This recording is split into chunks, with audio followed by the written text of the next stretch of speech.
اب یہ بھی ہے کہ شاید ہمیں لگتا ہے نکاح کے بعد شیطان کے حملے کم ہوئے، تو اب کوئی بھی آپ کو پریشانی کرے گا، کوئی بھی نفس بالکل نہیں۔ نکاح کے بعد زیادہ ٹینشنز حملے ہوتے ہیں، کیونکہ نکاح سے پہلے آپ کے پاس آپشنز ہوتے ہیں کہ اچھا یہاں پہ ہو جائے گا، یہاں پہ ہو جائے گا۔ نکاح کے بعد آپ کے پاس کوئی آپشن نہیں ہے، اور نکاح کے بعد کے حملے زیادہ بڑے حملے ہیں، کیونکہ اس میں آپ نے نکاح میں رہنا، اور اگر کسی کی طرف اٹریکشن کا سبب کوئی اٹریکٹ ہو رہا ہے تو وہ اس سے حرام ریلیشن بننا شروع ہو جاتا ہے۔ اس لیے نکاح ہو یا نہ ہو، جتنا غیر محرم سے بچیں گے، دیکھنے سے، بات چیت کرنے سے، یقین جانے ایمان بچتا رہے گا۔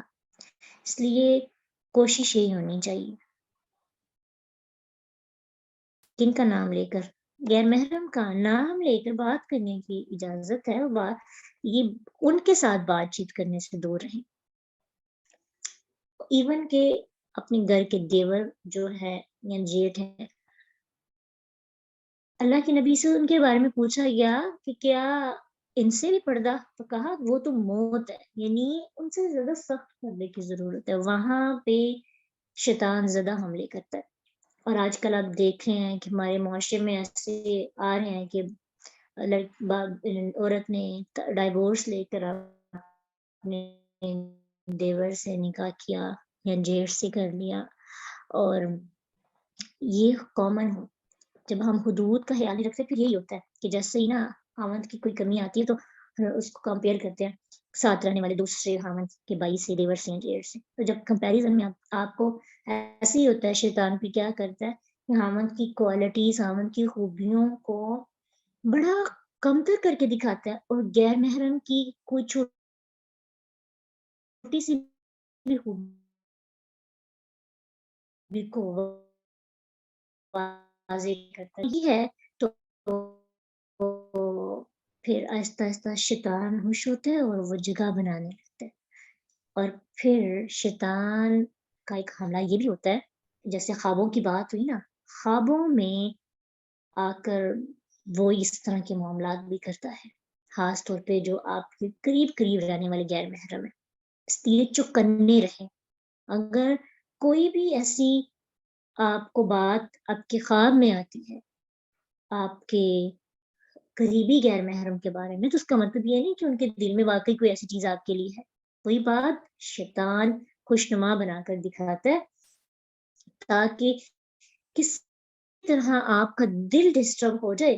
جب دل ڈسٹرب ہو جائے گا تو حملہ کرنا آسان ہو جائے گا۔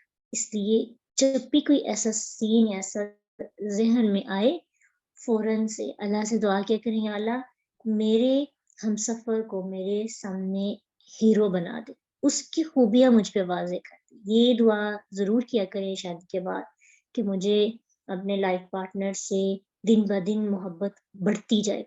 اس کا فائدہ یہ ہے کہ حرام کی طرف، حرام سوچ کی طرف قدم نہیں بڑھتے، لیکن جیسے ہی ہم کمیاں ڈھونڈنے لگتے ہیں نا، خاوند اگر بیوی میں ڈھونڈتا ہے یا بیوی اگر خاوند میں ڈھونڈتی ہے، تو پھر غیر محرم کی محبت یا غیر محرم کی طرف اٹریکشن بڑھنے لگتی ہے۔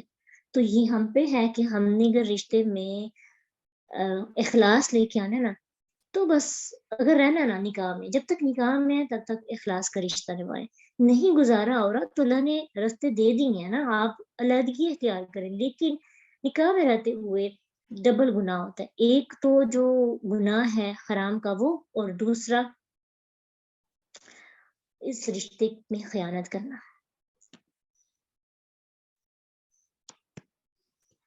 ہر ایک رشتے میں ایسے نہیں ہوتا کہ محبت بڑھتی جاتی ہے، شیطان کے بڑے حملے ہوتے ہیں۔ جس کے ساتھ آپ رہتے ہیں نا، اس کی خامیاں بھی آپ پر واضح ہو جاتی ہیں، خوبیاں بھی۔ جب ہمارا رشتہ یا نکاح نہیں ہوا ہوتا نا، تو ہمیں لگتا ہے کہ اچھا میں نے تو اس طرح زندگی گزارنی ہے، شکر سب معاملہ، سب چیزیں سوچی جاتی ہے۔ جیسے ہی آپ رشتے میں آتے ہیں تو بہت سی باتیں ایسی ہوتی ہیں جو آپ کو پسند نہیں ہوتی۔ کوئی بھی فرشتہ تو نہیں نا آپ کو ملنا، اگر آپ کے پسند کی 4 خوبیاں اس کے اندر، تو ہو سکتا ہے 14 ساتھ میں ایسی خامیاں ہوں کہ جس سے آپ وہ نوک جوک ہو، ٹھیک ہے۔ تو اس صورت میں بہت سی صورتوں میں محبت بڑھتی ہوتا ہے، اور اس حملے سے بچنے کے لیے دعا کا سہارا لیں۔ بہنوئی سے بھی پردہ ہوتا ہے، بالکل پڑتا ہے، بہنوئی کو بھی سمجھے دیور کی طرح، کیونکہ یہ اس معاملے میں بھی سالی کے ساتھ نکاح، آج کل بہت سی مثالیں آپ کو ملیں گی کہ اس نے عورت کو طلاق دے دی اور اس کی بہن کے ساتھ شادی کر لی۔ آپ کو ایک چیز بتاؤں، آج کل یہ چیز اتنی ایسے جیسے کوئی رواج بن گیا ہے، خاوند آپ کی بہن کی طرف بہت اٹریکٹ ہوتا ہے، یہ بہت جیسے اسی طرح نا یہ دونوں رشتے ایسے کہ آپ کا دیور کی طرف اٹریکشن بہت جلدی ہو سکتی ہے، اس لیے کہ حالانکہ آپ کسی صورت میں بھی کسی معاملے میں بھی آگے نہ ہو۔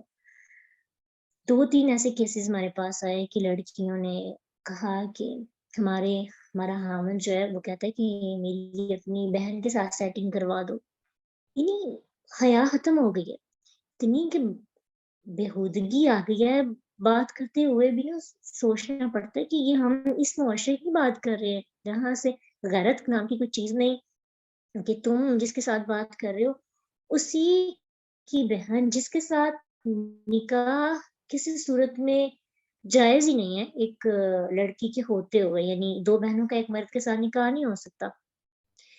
یقین جانے ہماری ریلیٹیوز میں ایک، اب تو چلے ان کا علیحدگی ہو گئی ہے، تو وہ بتاتی ہیں کہ میرا شوہر مجھے کہتا تھا کہ ویڈیو کال کرو اور تمہاری بہنوں کو میں دیکھتا ہوں، انہیں نہیں بتانا کہ میں دیکھ رہا ہوں، اور پھر کبھی کبھی یہ بھی کہتا تھا کہ تمہاری بہن سے میں شادی کر لیتا ہوں تو تم ہماری خدمت کرنا اور ہم دونوں انجوائے کریں گے۔ میں اس طرح کی باتیں سن کر، اور اللہ تعالیٰ ہم سب کو معاف فرمائے، یقین جانے اس لیے اپنی فیملی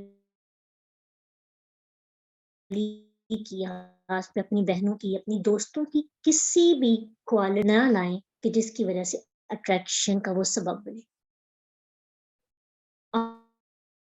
آپ کو احتیاط کرنی پڑے گی جتنا ہو سکے۔ آپ اپنے میکے جاتے ہیں تو ایک اپنا جیسے ڈرائنگ روم ہوتا ہے نا، اس تک اپنے گھر والوں کو شعور دیں کہ داماد کو بس ڈرائنگ روم کے آتے رہنا چاہیے، کوئی ضرورت نہیں ہے اپنی بہنوں کو ان کے ساتھ آ کر جو ہے غیر ضروری گفتگو کروانے کی۔ کوئی اعتراض کرتا ہے تو 1000 مرتبہ کرے، آپ اپنے دیور کے معاملے میں احتیاط کریں اور اپنے خاوند کی اپنی بہنوں کے معاملے میں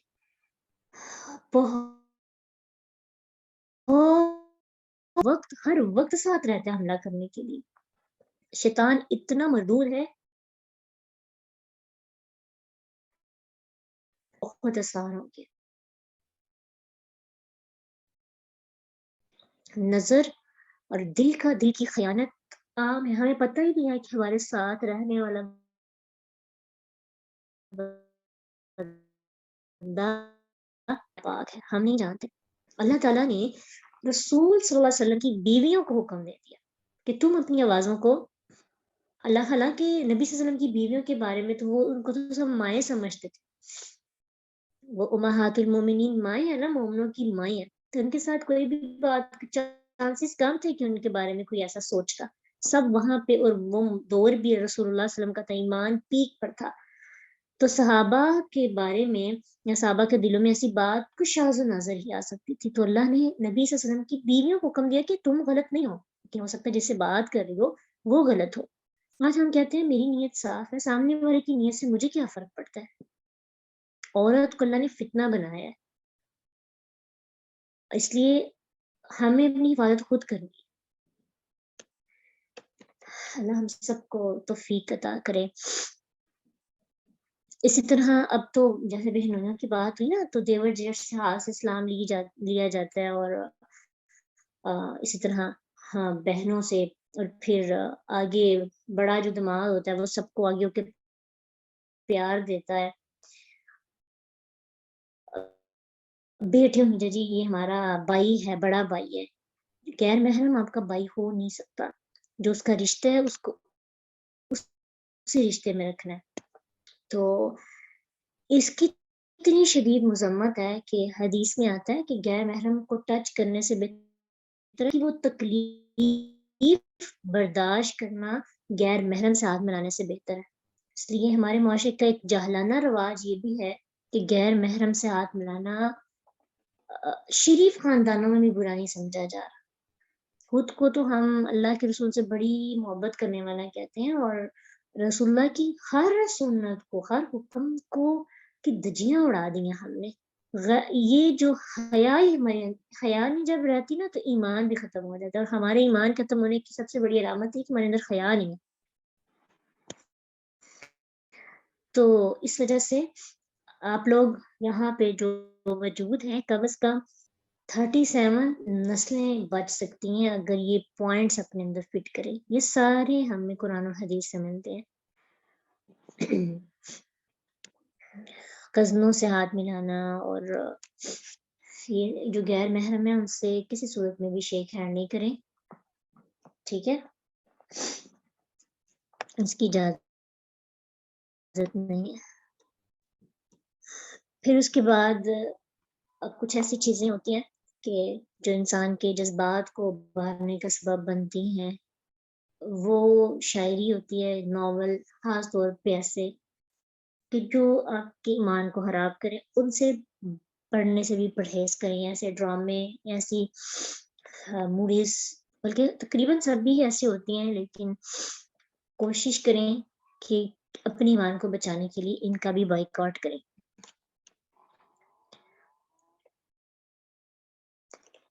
سسر محرم ہے اور سسر کے ساتھ آپ بائک پہ جا سکتے ہیں. سسر سے نقاب نہیں ہے، ٹھیک ہے، سسر غیر محرم نہیں ہے. سسر کچھ لوگوں کو لگتا ہے، کچھ دن پہلے میں کسی کے گھر گئی تو ان کو بھی یہی تھا، کہتے ہیں اچھا آپ اپنے سسر سے بھی نقاب کرتی ہوں. میں نے کہا سسر سے تو نہیں نقاب، تو سسر سے بالکل بھی نہیں، وہ بھی آپ کا باپ ہے. جیسے آپ کی مدر جو ہوتی ہے نا، وہ اس کا آپ کے دماغ سے نہیں پردہ ہوتا، اسی طرح آپ کا اپنے سسر سے پردہ نہیں ہوتا.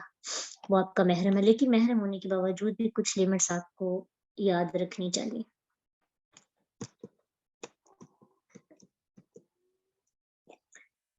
مرد و عورت کی جو فرینڈشپ ہے نا، بڑی کامن سی ہوتی جا رہی. یونیورسٹیز میں جاتے ہیں نا تو گروپس بن جاتے ہیں، اب گروپس کے اندر فرینڈشپ عام بات ہے، یعنی اس کو تو اب تو برا سمجھتا ہی نہیں ہے. پیرنٹس بھی نہیں سمجھتے، پیرنٹس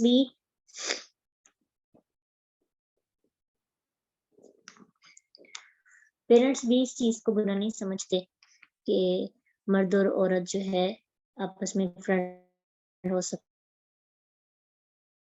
ہیں. صاف کہتے ہیں کہ یہ نا میری لڑکی کا دوست ہے، تو یہ اس کا تعارف اس طرح سے کرواتے ہیں. جتنا مرضی آپ کا کوئی اچھا دوست ہو، ٹھیک ہے، غیر ضروری آپ کے گروپس میں ہے نا، ٹیچرز نے گروپس بنائے ہیں، آپ کوشش کریں بلا ضرورت کسی قسم کا تعلق نہ رکھیں.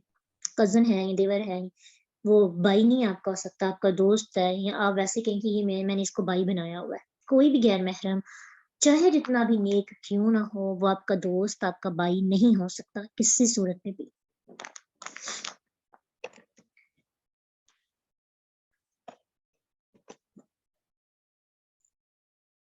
نیکسٹ ہم نے کچھ نکاح کے مسائل پڑھے تھے، تو اب نکاح کے معاملے میں بھی جب ہم نے پڑھا تو اس میں یہ چیزیں بھی تھی کہ کچھ خواتین یا کچھ مرد ایسے ہوتے ہیں کہ جب ان کی آپس میں انڈرسٹینڈنگ اچھی نہیں ہوتی تو فوراً سے پہلی کوشش ہوتی ہے کہ طلاق اور خلا کی باتیں ہونا شروع ہو جاتی ہیں. اسی لیے تو خلا اور طلاق کے کیسز اتنے زیادہ عام ہو گیا، برداشت کا لیول ختم ہو گیا.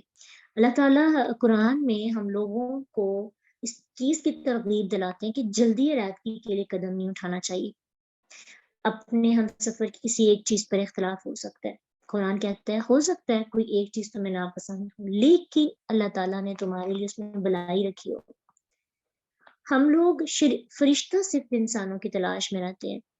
اگر کسی ایک چیز میں اختلاف ہونے لگتا ہے، ہم سمجھتے ہیں گزارا ہی نہیں ہے، فوراً خلا کے لیے، طلاق کے لیے کیس درج کروا دیتے ہیں. اور علیحدگی، تو اللہ تعالیٰ کو جائز کاموں میں سب سے ناپسندیدہ کام یہی لگتا ہے، کھلا یا طلاق۔ اس لیے جائز کاموں میں سے یہ کام ناپسندیدہ ہے، جتنا ہو سکے نبھانے کی کوشش کریں۔ جب آپ کی بس ہو جائے یا آپ کو لگتا ہے معاملات نہیں سیٹ ہو سکتے، تو پھر اس صورت میں جب آپ کو خطرہ ہو کہ میرے سے خیانت ہو جائے گی یا کوئی ہو سکتا ہے معاملہ ایسا، پہلے تو پوری کوشش کرنی چاہیے دل و جان سے۔ اللہ تعالیٰ دل کے راز جانتا ہے، اللہ کو پتہ ہے کون سا بندہ دل سے کوشش کر رہا ہے، کون سا نہیں کر رہا۔ اب یہ نہیں سمجھنا کہ اگر کسی اور کی طرف اٹریکشن ہو گئی ہے تو فوراً سے یہ ہماری جو ہے عذر اچھا ہے، یہ تو عذر آپ کا اچھا ہو ہی نہیں سکتا، کیونکہ سب سے پہلی بات کہ آپ نے خیانت کی اس رشتے میں رہتے ہوئے۔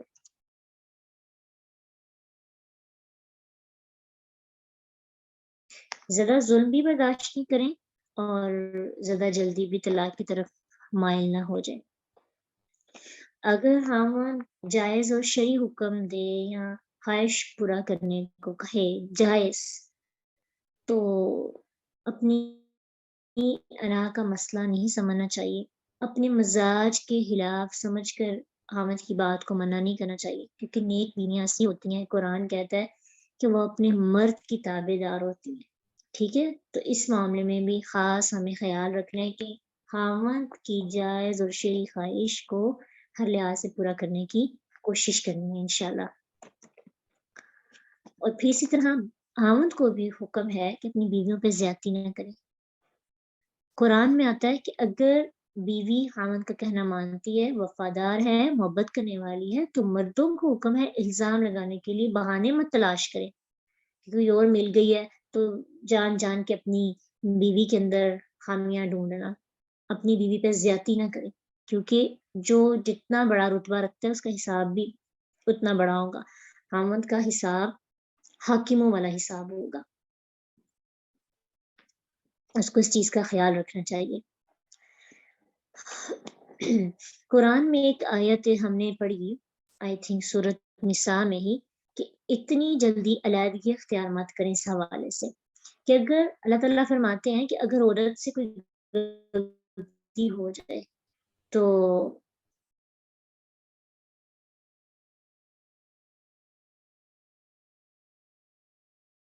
اس کا خطرہ ہو، تو اللہ تعالیٰ نے یہ نہیں کہا کہ فوراً اسے طلاق دے دو، حکم دیا اسے سمجھاؤ، اگر وہ نہ سمجھے اس سے ناراض ہو جاؤ اور اپنے بستر علیحدہ کر دو، یعنی اس کو صوفے پہ لٹا دو، خود بیڈ پہ ہو جاؤ یا اپنا روم چینج کر لو۔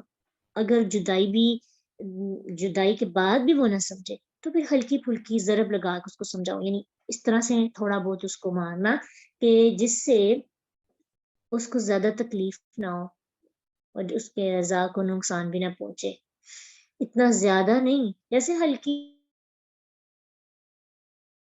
سی اتنی زیادہ تکلیف نہ ہو، صرف اس لیے کہ وہ سمجھ جائے، کیونکہ طلاق سے بہتر یہ ہے کہ عورت کو اس طرح سے سمجھا کر چیک کر لیا جائے، لیکن پہلے آرام سے سمجھانے کا حکم ہے۔